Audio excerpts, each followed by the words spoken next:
Magandang umaga mga kaibigan. So narito muli tayo sa ating channel para matuto ng iba't ibang kaalaman tungkol sa iba't ibang mga bagay. Ang paksa na ating pag-aaralan sa oras na ito mga kaibigan ay tungkol sa 7 kritikal na sustansya na hindi nakukuha ng karamihan ng tao sa buong mundo. Bilyong-bilyong tao sa buong mundo mga kaibigan ang hindi kumakain ng sapat na 7 kritikal na sustansya na dapat malaman.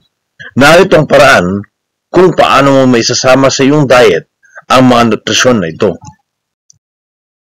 Ang nutrisyon tulad ng iron at calcium ay kritikal para sa kalusugan ng dugo at ng iyong buto.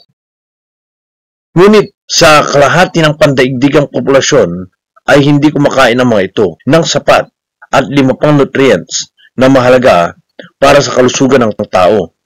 Ayon sa isang bagong pag-aaral, mahigit 5 bilyong tao ang hindi kumukonsumo ng sapat na iodine, vitamin E, or calcium.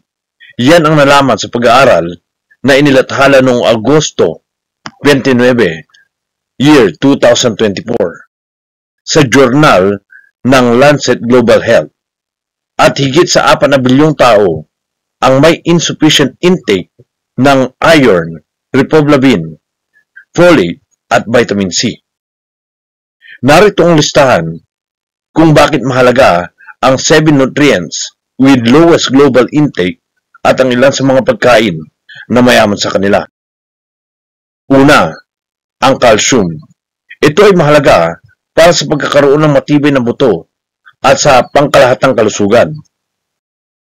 Matatagpuan ang mga ito sa mga dairy products and fortified soy almonds or rice-based alternatives, dark leafy greens, tofu, sardines, salmon, tahini, at fortified orange and grape juice.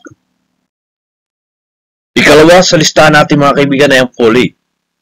Mahalaga ang sustansyang ito para sa red blood cell formation and cell growth and function, lalo na sa mga nagbubuntis kaibigan.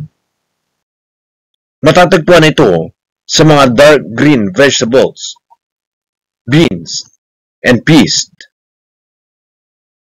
lentils, enriched grains. Ikatlo kaibigan ay ang iron o ang iodine. Mahalaga ang iodine para sa thyroid function at bone and brain development. Matatagpuan ito sa mga isda, seaweed, hipon, dairy products, itlog, at iodized salt. Ika-4 kaibigan ay ang iron. Mahalaga ang iron sa paghatid ng oxygen sa katawan, pati na rin sa growth and development. Matatagpuan ang iron sa mga talaba, pato, baka, sardinas, alimango, lamb, fortified grains, and antiox, beans, and lentils, and dark leafy green vegetables, at patatas. Ikalima sa ating listang kaibigan ay ang magnesium.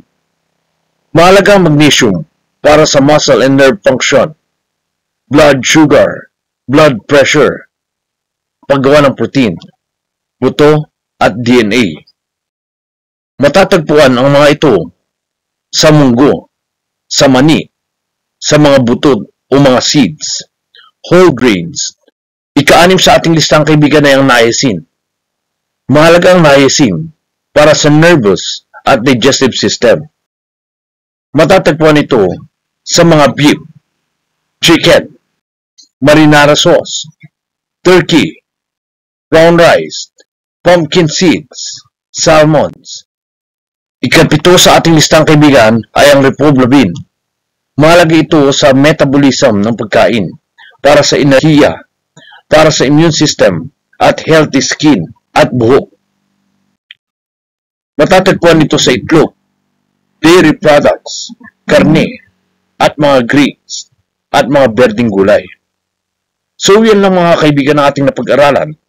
tungkol sa 7 mahalagang nutrients na hindi nakukuha kadalasan ng mga tao sa buong mundo.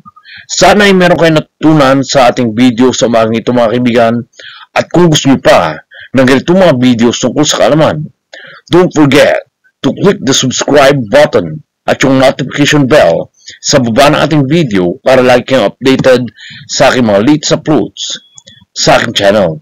So that's all for now, and as always, have a nice day everyone.